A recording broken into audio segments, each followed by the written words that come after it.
you had them when you were coming for them at the end? Well, I thought we were a chance, yeah. Yeah, definitely. You know, they'd probably been guilty of clocking off at the back end of games once they got a handy lead. So, you know, whether or not that was going to happen tonight, I thought we were playing some good footy at the back end of the game. So, yeah, I was hopeful.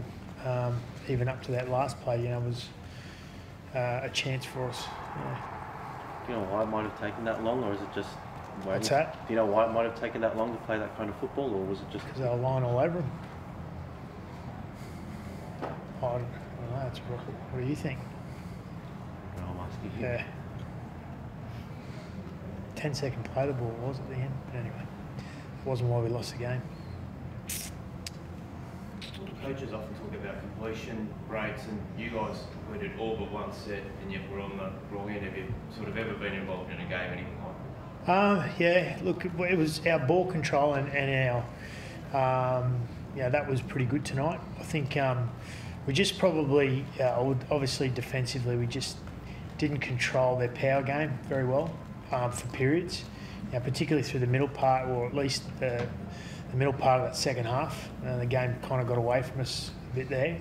And we had to aim up a bit better through the middle in particular. But yeah, ball control was good. Sort of felt that when the game was almost slipped away, that's what they opened the shoulders and started to throw it around a bit more. Yeah, we found a pass, got a bit of an offload, played a bit of footy, which you need to do against good defences.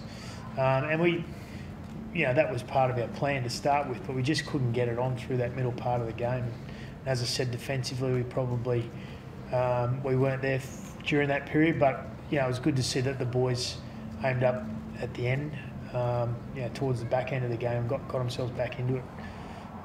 We just sort of couldn't get that style of footy on when we needed to. How about for you, JT? What was the difference there in that second half when you guys turned it on? Yeah, I think got out to 26-8 there, and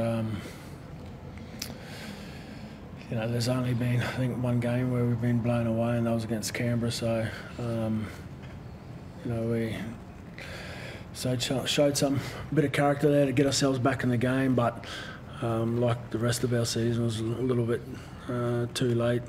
So, like Granny said, you know, we just sort of lost some momentum there straight after half time, where they just went bang, bang, bang, and we didn't defend very well, especially off that scrum. And you know, Fergo scores in the corner, which shouldn't happen, and yeah, we just needed to sort of been. One part of our game hasn't been right. It's either, you know, we've defended well and coughed the ball up, or I can't remember us completing at a rate like we have tonight. Johnathan, there was a touching moment after the game when Boyd presented you with the match ball. Can you talk us through what happened there? Yeah, obviously just a nice touch from the Roosters, and like I said, on the field speaks volumes about their the culture at the club, and yeah, it was a real nice touch from the club, so it's very nice. JT, not so much tonight, but fond memories, the last when we get to play at this venue? Yeah, I obviously remember playing with the Dogs here, a semi-final against Melbourne back in 2004, and obviously had some heartbreak here as well against Manly and the Roosters in 2014. But yeah, it's a ground that has a lot of history in it, and it's been a pleasure to run out and play at the stadium. JT, did you talk to the match officials what Greeny's referring to as far as slowing down the ruck? They don't give you much at all. So, but no doubt they'll come to us during the week and say this and that, and but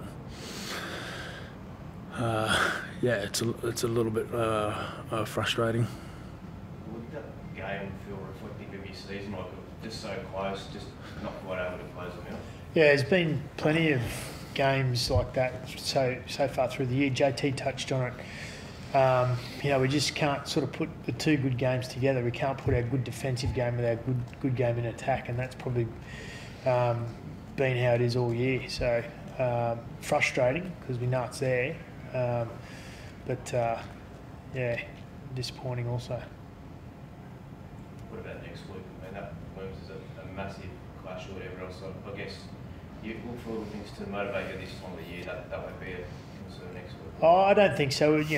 We generally get up for those games. The Bronx games has always been a pretty tight one. It went down to the wire earlier in the year. It was only a 4-point ball game, and we got beaten by a goalpost really. Hopefully it'll be a big crowd. So I expect us to be able to get up for it. Yeah. So what about taking on for the last time? How does that work? Obviously we played a lot of football alongside each other and against each other, and some of my best memories on the footy field have been had Cooper beside me in the Australian jersey and the Maroons jersey. So obviously got a good friendship there, and he's he reads the game very well, and he closed it out tonight. Greeny, you said the Roosters have a tendency to clock off in matches. Is it something you've noticed in their performance? Oh, just recently. I mean, it's easier to do when you get big leads. So, they're in sort of commanding positions when that happens. So, I'm sure they'll rectify that. And once they get into bigger games, that'll probably disappear, I'd say. Thanks, guys.